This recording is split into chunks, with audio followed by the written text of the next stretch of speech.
आज से करोड़ों वर्ष पहले, जब इस पृथ्वी पर इंसानों का कोई अस्तित्व नहीं था, तब यहां केवल आग, उबलते हुए समुद्र और जहरीली गैसें थीं। जीवन की शुरुआत भी नहीं हुई थी। लेकिन इसी निर्जीव लगने वाली दुनिया में एक दिन ऐसा चमत्कार हुआ जिसने आगे चलकर इंसान को जन्म दिया। इन्हीं प्राचीन समंदरों में एक बहुत छोटी सी जिंदगी ने जन्म लिया। समय के साथ वही जीवन बदलता गया, विकसित होता गया और करोड़ों वर्षों की यात्रा तय करते हुए पेड़ों पर रहने वाले प्राइमेट्स बने। फिर एक दिन उन्हीं प्राइमेट्स में से कुछ जमीन पर उतरे और धीरे धीरे इंसान बन गए। लेकिन असली कहानी यहीं से शुरू होती है। जब इस धरती पर कई मानव प्रजातियां मौजूद थीं, तब आखिर केवल हम ही क्यों बचे? कैसे एक भटकता हुआ शिकारी पहली बार कहीं रुका, खेती करना सीखा और आगे चलकर सिंधु घाटी जैसी महान सभ्यता की नींव रखी? आखिर यह पूरी यात्रा कैसे हुई? आज हम इसी अद्भुत सफर को समझेंगे। लगभग 4 अरब वर्ष पहले ब्रह्मांड के एक कोने में धूल और गैस के विशाल बादल आपस में टकराने लगे। धीरे धीरे इनसे एक जलता हुआ आग का गोला बना। यही आग का गोला समय के साथ ठंडा होकर हमारी पृथ्वी बना। शुरुआत में पृथ्वी किसी नरक से कम नहीं थी। चारों ओर पिघला हुआ लावा बह रहा था। आसमान जहरीली गैसों से भरा हुआ था और लगातार उल्का पिंड धरती से टकरा रहे थे। उस समय यहां जीवन नाम की कोई चीज नहीं थी। फिर करोड़ों वर्षों तक पृथ्वी धीरे धीरे ठंडी होती गई।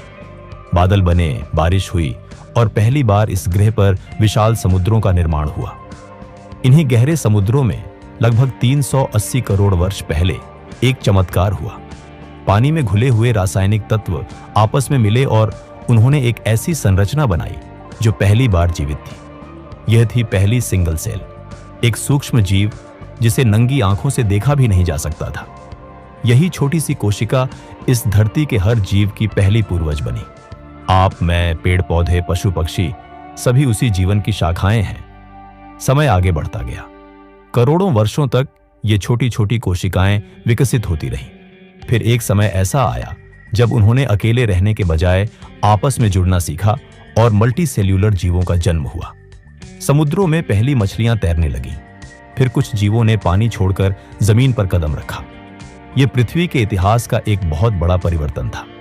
इसके बाद पृथ्वी पर जीवन तेजी से फैलने लगा और फिर आया इस ग्रह का सबसे भयावह युग। लगभग 23 करोड़ वर्ष पहले पृथ्वी पर ऐसे विशाल जीवों का जन्म हुआ जिन्हें देखकर आज भी रूह कांप जाती है।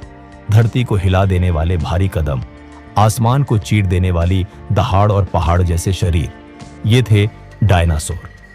करीब 16 करोड़ वर्षों तक पृथ्वी पर इन्हीं का राज रहा। जंगल, नदियां, मैदान और पहाड़, हर जगह इन्हीं का साम्राज्य था। लेकिन इन्हीं खतरनाक दैत्यों के बीच कहीं झाड़ियों में एक छोटा सा जीव भी छिपकर जी रहा था। वह आकार में चूहे जैसा था, बेहद कमजोर और हमेशा डरा हुआ। वह दिन में छिपा रहता और रात के अंधेरे में बाहर निकलता। वही छोटा सा जीव आगे चलकर इंसान का पूर्वज बना। कल्पना कीजिए, उसका जीवन कितना कठिन रहा होगा। हर पल मौत का डर, हर आहट पर दिल की धड़कन रुक जाना। करोड़ों वर्षों तक उसकी केवल एक ही कोशिश रही कि किसी तरह आज का दिन बच जाए। फिर एक दिन आसमान ने उसकी यह प्रार्थना सुन ली। लगभग 6 करोड़ 60 लाख वर्ष पहले एक साधारण सुबह थी। डायनासोर अपने शिकार में व्यस्त थे। जंगलों में हवा बह रही थी। तभी अचानक आसमान में एक तेज रोशनी दिखाई दी।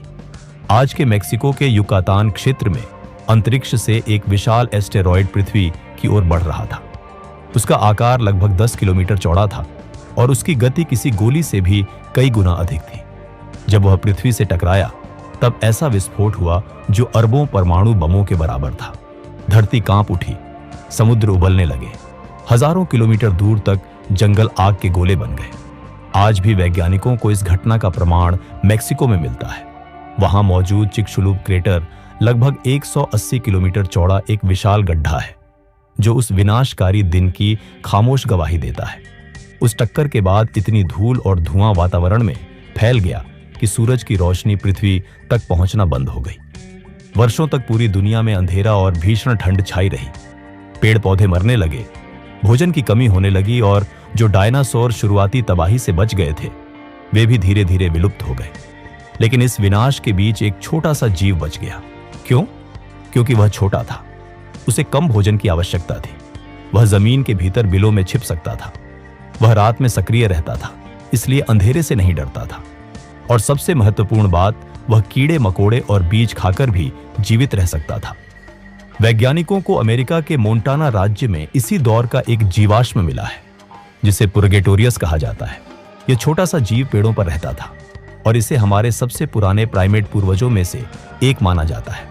जब डायनासोर समाप्त हो गए, तब पृथ्वी पर एक बहुत बड़ा खालीपन पैदा हो गया। जंगल खाली थे, बड़े शिकारी खत्म हो चुके थे। अब डरने की कोई वजह नहीं बची थी। तब पहली बार वह छोटा सा जीव दिन की रोशनी में बाहर निकला। उसने पेड़ों की ऊंची शाखाओं पर चढ़ना शुरू किया और यहीं से शुरू हुई इंसान बनने की सबसे लंबी और अद्भुत यात्रा। लेकिन दोस्तों, पेड़ों पर जीवन बिताना बिल्कुल भी आसान नहीं था। वहां हर पल खतरा मंडराता रहता था। जरा सी चूक मौत का कारण बन सकती थी। ऊंची डालियों से गिरने का डर था, पत्तों में छिपे जहरीले सांप थे और हर तरफ शिकारी जानवरों का खतरा मौजूद था। सबसे बड़ी चुनौती यह थी कि पेड़ों पर जीवित रहने के लिए उस छोटे से जीव को अपना पूरा शरीर बदलना पड़ा। उसकी आंखें सामने की ओर कैसे आईं, उसके हाथों में मजबूत पकड़ कैसे विकसित हुई और आखिर वह चूहे जैसा छोटा जीव धीरे धीरे बंदरों और फिर इंसानों का पूर्वज कैसे बन गया।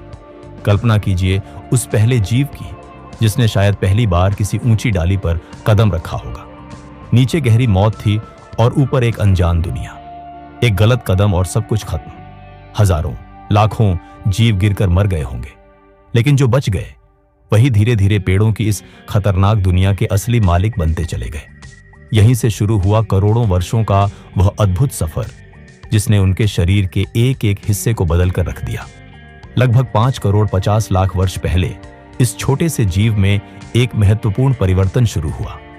पेड़ों की ऊंचाई पर रहने के लिए उसे दूरी का सही अनुमान लगाना जरूरी था। अगर वह शाखाओं के बीच की दूरी को ठीक से नहीं समझता, तो एक छलांग उसकी जान ले सकती थी। इसी जरूरत ने विकास की प्रक्रिया में एक बड़ा चमत्कार पैदा किया। उसकी आंखें, जो पहले सिर के दोनों किनारों पर होती थीं, जैसे आज चूहों या गिलहरियों में दिखाई देती हैं, धीरे धीरे सामने की ओर आने लगी। पहली बार कोई जीव दुनिया को गहराई के साथ, यानी 3D रूप में देखने लगा। अब वह सही अंदाजा लगा सकता था कि अगली डाली कितनी दूर है, कौन सा फल कहां लटका है और किस दिशा में छलांग लगानी सुरक्षित होगी। आज भी यह 3D दृष्टि हमारी आंखों में मौजूद है। जब आप अपने मोबाइल या टीवी की स्क्रीन देखते हैं, दूरी का अनुमान लगाते हैं या किसी चीज को पकड़ने के लिए हाथ बढ़ाते हैं, तब आप उसी करोड़ों वर्ष पुराने विकास का उपयोग कर रहे होते हैं, जो हमें हमारे पूर्वजों से विरासत में मिला है। लेकिन केवल आंखों का बदलना ही पर्याप्त नहीं था। पेड़ों पर मजबूती से पकड़ बनाने के लिए उनके पंजों को भी बदलना पड़ा। धीरे धीरे नुकीले पंजों की जगह छपटे नाखून आने लगे। उंगलियां अधिक लचीली और मजबूत होने लगी। यही वह समय था जब पहली बार ऐसे हाथ विकसित हुए जो चीजों को पकड़ सकते थे। वही हाथ आगे चलकर आग जलाएंगे, औजार बनाएंगे, विशाल पिरामिड खड़े करेंगे और एक दिन चांद तक पहुंच जाएंगे। समय बीतता गया। लगभग 3 करोड़ 50 लाख वर्ष पहले इन जीवों की जिंदगी और भी रोचक हो गई। अब वे अकेले रहने के बजाय समूहों में रहने लगे थे। उन्होंने छोटे छोटे झुंड बनाना सीख लिया था। वे साथ मिलकर भोजन खोजते, साथ सोते और एक दूसरे को खतरों से बचाते थे। यही झुंड धीरे धीरे उनके परिवार बन गए। अब उनके जीवन में रिश्तों और सामाजिक व्यवहार की शुरुआत हो चुकी थी। फिर विकास की यात्रा में एक और बड़ा मोड़ आया। लगभग 2.5 करोड़ वर्ष पहले इन जीवों के परिवार में एक बड़ा विभाजन हुआ। कुछ जीव हल्के शरीर और लंबी पूंछ के साथ पेड़ों की ऊपरी डालियों पर तेजी से छलांग लगाने लगे। ये आगे चलकर आज के बंदर यानी मंकीज बने। लेकिन कुछ दूसरे जीवों ने एक अलग रास्ता चुना। उनका शरीर भारी होने लगा। उनकी पूंछ धीरे धीरे छोटी होकर गायब हो गई। साथ ही उनका दिमाग पहले से अधिक विकसित होने लगा। ये थे एप्स, यानी हमारे सबसे करीबी पूर्वज। इनका जीवन साधारण बंदरों से अलग था। इनके समूहों में गहरे सामाजिक संबंध बनने लगे थे। उन्हें याद रखना पड़ता था कि कौन उनका मित्र है, कौन शत्रु है और किस पर भरोसा किया जा सकता है। यहीं से दिमाग का विकास और तेज हो गया। अब समय आगे बढ़ता है लगभग 70 लाख वर्ष पहले की ओर। अफ्रीका के घने जंगलों में उस समय एक ऐसा विभाजन हुआ जिसने पृथ्वी के भविष्य को हमेशा के लिए बदल दिया। एक शाखा आगे चलकर चिंपैंजी बनी और दूसरी शाखा हम इंसानों की बनी। आज भी वैज्ञानिक मानते हैं कि इंसानों और चिंपैंजियों के डीएनए का लगभग 98% हिस्सा एक दूसरे से मिलता है। इसका मतलब है कि लगभग 70 लाख वर्ष पहले हमारा और चिंपैंजी का कोई साझा पूर्वज था, मानो एक ही परिवार के दो बच्चे अलग अलग रास्तों पर निकल पड़े हों। एक शाखा पेड़ों पर ही रह गई और दूसरी ने एक ऐसा सफर शुरू किया जिसका परिणाम आज का आधुनिक इंसान है। लेकिन फिर प्रकृति ने सब कुछ बदल दिया। धीरे धीरे अफ्रीका के जंगल समाप्त होने लगे, जलवायु बदल रही थी, विशाल पेड़ सूख रहे थे और उनकी जगह दूर दूर तक फैले खुले घास के मैदान सवाना बनते जा रहे थे। यह बदलाव हमारे पूर्वजों के लिए किसी प्रलय से कम नहीं था। कल्पना कीजिए उस मां की जो अपने छोटे से बच्चे को सीने से लगाए आखिरी बचे हुए पेड़ पर बैठी है। नीचे खुले मैदान में शेर, चीते और दूसरे खूंखार शिकारी घूम रहे हैं। ऊपर पेड़ पर अब खाने को कुछ नहीं बचा, आखिरी फल भी खत्म हो चुका है। अब उसके सामने केवल दो रास्ते थे, या तो वहीं भूख से मर जाए या फिर साहस करके जमीन पर उतर आए। और फिर इतिहास में पहली बार हमारे पूर्वजों ने पेड़ों को छोड़कर धरती पर कदम रखा। यहीं से इंसान बनने की सबसे निर्णायक यात्रा शुरू हुई। लेकिन जमीन पर उतरना आसान नहीं था। ये मानो मौत को खुला निमंत्रण देने जैसा था। पेड़ों की ऊंचाई पर जहां हमारे पूर्वज किसी तरह छिपकर बच जाते थे, वहीं खुले मैदानों में उनके पास छिपने की कोई जगह नहीं थी। वे पेड़ों की तरह तेजी से चढ़ नहीं सकते थे। चारों ओर फैली ऊंची घास में कहीं भी कोई शिकारी छिपा हो सकता था। शेर, चीते और दूसरे खूंखार जानवर हर समय उनके लिए खतरा बने रहते थे।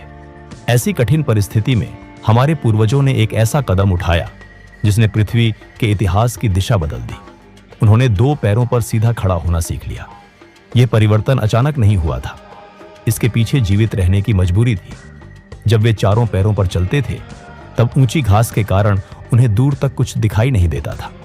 लेकिन जैसे ही वे सीधे खड़े होते, वे मैदान में दूर तक देख सकते थे। किसी शिकारी के आने का अंदाजा पहले ही लगा सकते थे। सीधा चलने का एक और फायदा था, तेज धूप अब सीधे पूरे शरीर पर नहीं पड़ती थी। शरीर का कम हिस्सा सूरज की गर्मी के संपर्क में आता था, जिससे लंबे समय तक खुले मैदान में चलना आसान हो गया। लेकिन सबसे बड़ा बदलाव कुछ और था। उनके दोनों हाथ पहली बार पूरी तरह आजाद हो गए। वे हाथ जो करोड़ों वर्षों तक केवल पेड़ों की शाखाएं पकड़ने के काम आते थे, अब नए काम करने लगे। अब वे अपने बच्चों को उठा सकते थे, भोजन इकट्ठा कर सकते थे और आगे चलकर पत्थर तथा औजार भी पकड़ सकते थे। इसी दौर में एक महत्वपूर्ण जीव सामने आया, ऑस्ट्रेलोपिथेकस। यह कोई कल्पना या कहानी नहीं है, इसका वैज्ञानिक प्रमाण आज भी मौजूद है। सन 1974 में अफ्रीका के इथियोपिया के हदार क्षेत्र में वैज्ञानिक डोनाल्ड जोहानसन खुदाई कर रहे थे। तभी उन्हें मिट्टी में कुछ हड्डियां मिली। जब उन हड्डियों की जांच की गई तब पता चला कि वे लगभग 32 लाख वर्ष पुरानी एक मादा जीव की थी। आश्चर्य की बात यह थी कि उसका लगभग 40% कंकाल सुरक्षित अवस्था में मिला था। यह उस समय तक मिला मानव पूर्वज का सबसे पूरा और सबसे महत्वपूर्ण कंकाल था। वैज्ञानिकों ने उसका नाम रखा लूसी। लूसी की हड्डियों ने इंसानी इतिहास का एक बहुत बड़ा रहस्य खोल दिया। उसके कूल्हों और पैरों की बनावट साफ बता रही थी कि वह दो पैरों पर सीधा चलती थी। यह खोज इस बात का मजबूत प्रमाण थी कि इंसानों के पूर्वज बहुत पहले ही सीधे चलना सीख चुके थे। लेकिन कहानी यहीं खत्म नहीं होती। तंजानिया के लाएटोली क्षेत्र में वैज्ञानिकों को एक और अद्भुत खोज मिली जिसने पूरी दुनिया को हैरान कर दिया।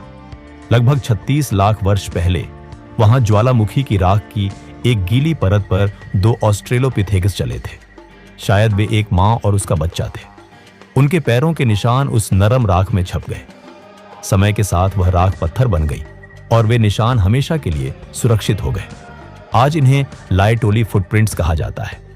इन पदचिह्नों को देखकर वैज्ञानिक आज भी आश्चर्यचकित रह जाते हैं, क्योंकि वे बिल्कुल आधुनिक इंसानों के पैरों के निशानों जैसे दिखाई देते हैं। लेकिन एक सवाल आज भी रहस्य बना हुआ है कि वे कहां जा रहे थे, किससे बच रहे थे या क्या खोज रहे थे। शायद हम यह कभी नहीं जान पाएंगे। लूसी और उसके साथी अभी पूरी तरह इंसान नहीं बने थे।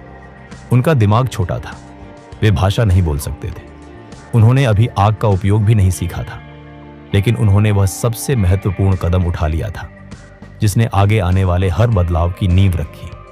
उन्होंने अपने हाथों को आजाद कर दिया था। लेकिन केवल सीधा चलना पर्याप्त नहीं था।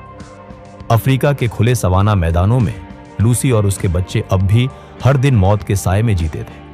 उनके पास न तेज पंजे थे, न बड़े दांत और न ही किसी शिकारी जैसी ताकत। फिर भी वे जीवित रहे। लेकिन कैसे? इसका जवाब मानव इतिहास के सबसे महत्वपूर्ण क्षणों में छिपा है। वह पल जब इंसान के पूर्वजों ने पहली बार जमीन से एक पत्थर उठाया और उसे एक औजार में बदल दिया। लूसी की मृत्यु के बाद भी उसके वंशज लाखों वर्षों तक उसी कठोर दुनिया में संघर्ष करते रहे। पीढ़ी दर पीढ़ी वे भूख, डर और शिकारी जानवरों से लड़ते रहे। फिर लगभग 23 लाख वर्ष पहले अफ्रीका की धरती पर एक नया जीव उभरा। उसका नाम था होमो हैबिलिस। इस नाम का अर्थ है हाथ से काम करने वाला इंसान। वह आकार में बहुत बड़ा नहीं था। उसकी लंबाई लगभग 4 फुट के आसपास थी। उसका दिमाग भी लूसी से थोड़ा ही बड़ा था, लेकिन उसके अंदर एक ऐसी क्षमता विकसित हो चुकी थी जिसने पूरी दुनिया बदल दी। वह सोच सकता था।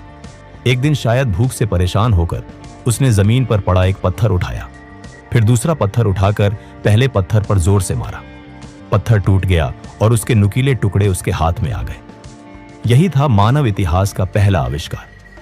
उस दिन पहली बार किसी जीव ने प्रकृति की चीज को बदलकर अपने काम के लिए इस्तेमाल किया था। अब होमो हैबिलिस उन नुकीले पत्थरों से मरे हुए जानवरों की हड्डियां तोड़ सकता था। वह हड्डियों के अंदर मौजूद पौष्टिक बोन मैरो तक पहुंच सकता था, जहां दूसरे जानवरों के दांत नहीं पहुंच पाते थे। पहली बार यह कमजोर जीव अपनी भूख और कमजोरी पर जीत हासिल करने लगा था। आज भी इसका प्रमाण मौजूद है। तंजानिया की प्रसिद्ध ओल्डुवई गोर्ज घाटी में वैज्ञानिकों को लाखों वर्ष पुराने पत्थर के औजार मिले हैं।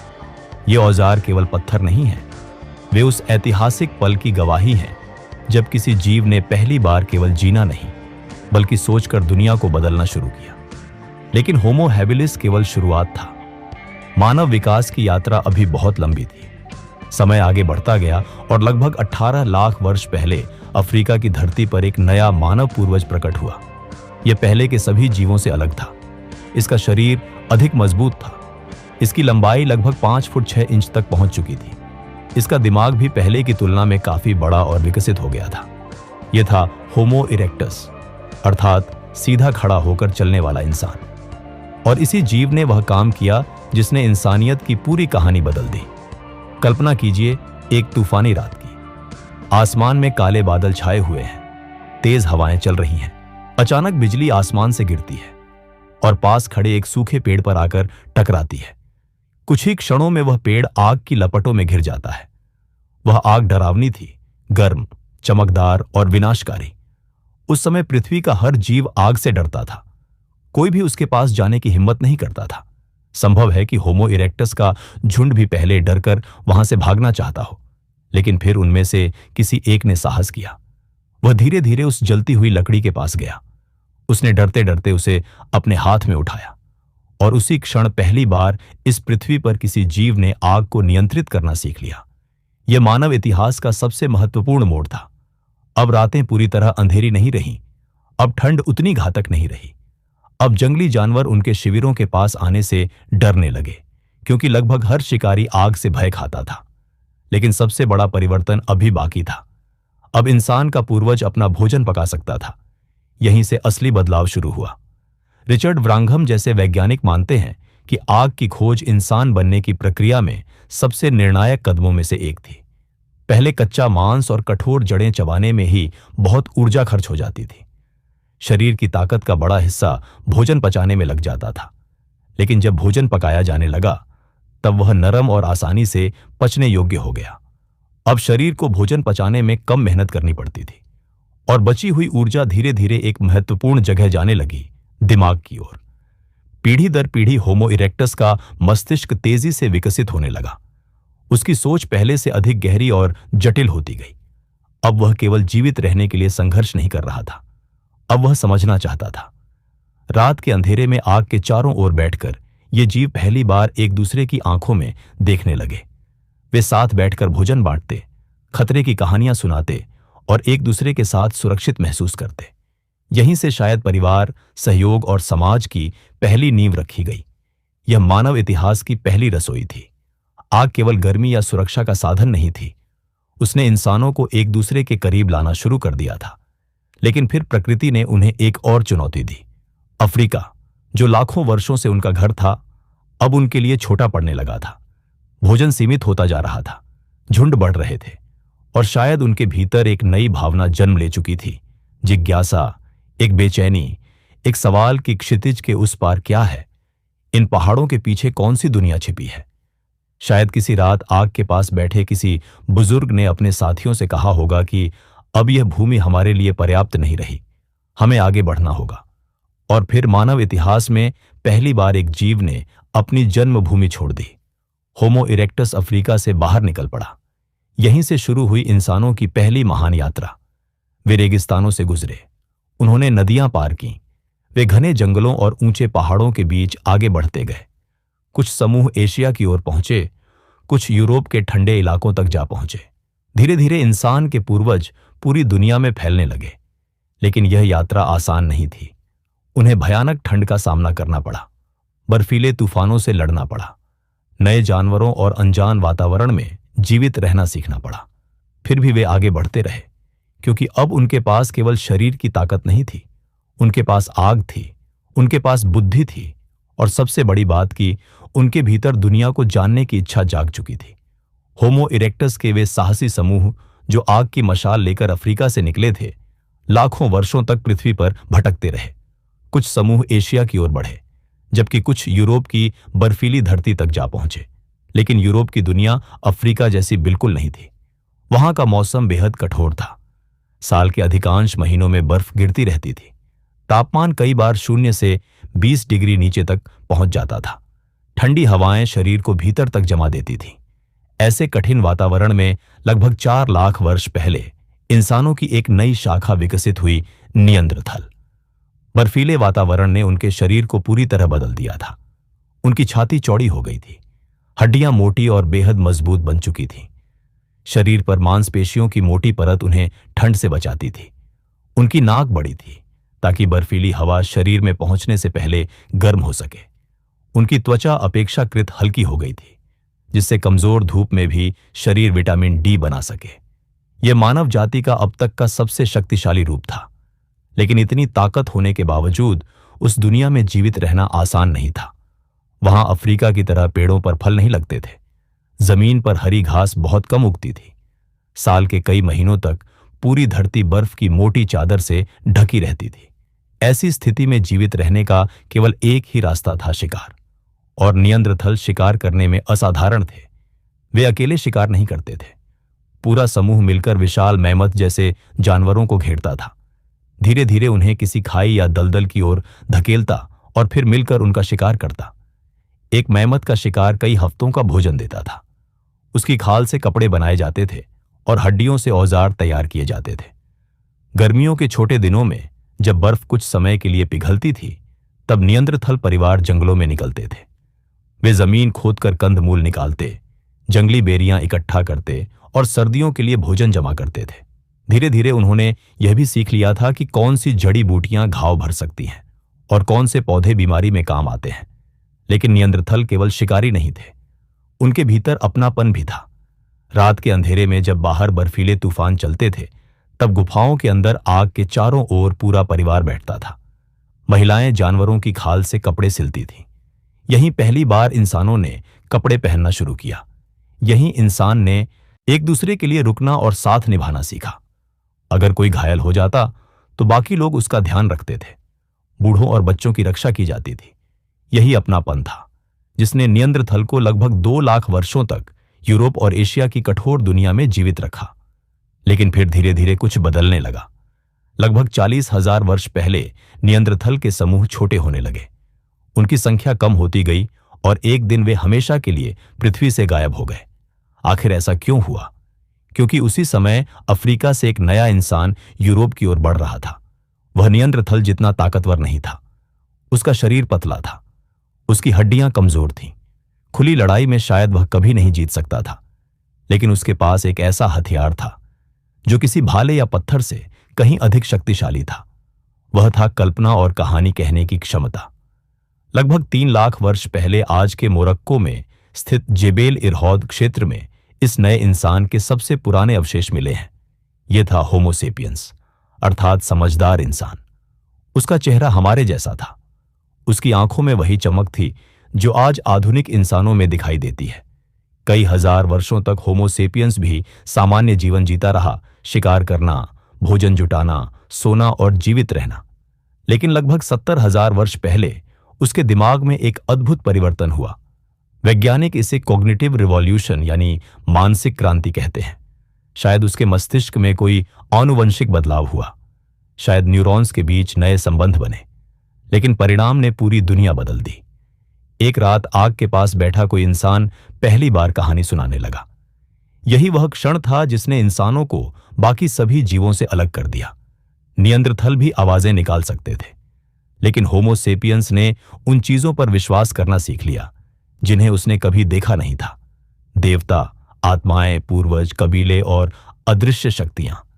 इसी क्षमता ने इंसानों को बड़े समूहों में जोड़ दिया। जहां नियंद्रथल केवल 20 या 30 लोगों के छोटे समूह में रह सकते थे, वहीं होमो सेपियंस सैकड़ों और हजारों अनजान लोगों को भी एक विश्वास के आधार पर जोड़ सकता था। यहीं से समाज और सभ्यता की नींव रखी गई। इसी दौरान उसके औजार भी तेजी से विकसित होने लगे। अब उसके पास केवल साधारण पत्थर के भाले नहीं थे। उसने धनुष और तीर बनाए जिनसे वह दूर से शिकार कर सकता था। दक्षिण अफ्रीका की सिबुडू गुफा में वैज्ञानिकों को लगभग 64,000 वर्ष पुराने तीरों के पत्थर मिले हैं। उसने भाला फेंकने वाले औजार बनाए, मछली पकड़ने के कांटे बनाए और जाल बुनना सीखा। लेकिन इंसान अब केवल शिकार नहीं करना चाहता था, वह कुछ बनाना चाहता था। जर्मनी की होलेफेल्स गुफा में वैज्ञानिकों को लगभग 40,000 वर्ष पुरानी हाथीदांत से बनी एक छोटी मूर्ति मिली है। इसे मानव इतिहास की सबसे पुरानी कलाकृतियों में गिना जाता है। उसी गुफा में गिद्ध की हड्डी से बनी एक बांसुरी भी मिली, यानी 40,000 वर्ष पहले इंसान संगीत भी बना रहा था। फ्रांस की प्रसिद्ध लास्को गुफाओं की दीवारों पर आज भी हजारों वर्ष पुराने चित्र मौजूद हैं। यह पहली बार था जब इंसान केवल जीवित नहीं रहना चाहता था, वह अपनी याद, अपनी पहचान और अपनी कहानी दुनिया में छोड़ना चाहता था। इसी मानसिक क्रांति की ताकत के साथ होमो सेपियंस अफ्रीका से बाहर निकला और धीरे धीरे पूरी दुनिया में फैल गया। जहां जहां वह पहुंचा, वहां बाकी मानव प्रजातियां धीरे धीरे समाप्त होती गईं। नियंद्रथल खत्म हो गए, डेनिसोवन भी विलुप्त हो गए। आखिरकार पृथ्वी पर केवल एक मानव प्रजाति बची, यानी हम।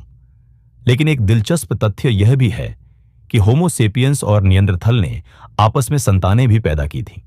इसीलिए आज भी आधुनिक इंसानों के डीएनए में लगभग 2% नियंद्रथल का अंश मौजूद है। समय आगे बढ़ता गया। होमो सेपियंस एशिया, यूरोप, ऑस्ट्रेलिया और अमेरिका तक पहुंच चुका था। लेकिन इतने लंबे सफर के बाद भी उसकी सबसे बड़ी चिंता खत्म नहीं हुई थी, भोजन की चिंता। आज शिकार मिल जाए तो परिवार खा लेता था, कल न मिले तो भूखा रहना पड़ता था। तभी इंसान के दिमाग में एक नया सवाल पैदा हुआ कि अगर हम खुद बीज बोएं तो क्या होगा। यही सवाल मानव इतिहास का सबसे बड़ा मोड़ साबित हुआ। लगभग 12,000 वर्ष पहले हिमयुग समाप्त होने लगा। मौसम स्थिर और गर्म होने लगा।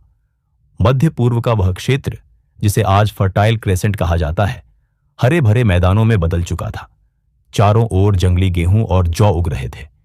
तब किसी इंसान ने पहली बार एक बीज उठाया, जमीन खोदी और उसे जानबूझकर मिट्टी में दबा दिया। यहीं से खेती की शुरुआत हुई। और खेती का मतलब था एक जगह रुकना। फसल उगने में समय लगता था, इसलिए इंसानों ने स्थायी घर बनाना शुरू किया।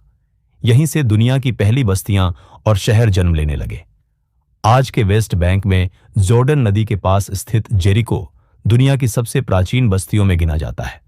वैज्ञानिकों को यहां लगभग 11,000 वर्ष पुराने घरों के अवशेष मिले हैं।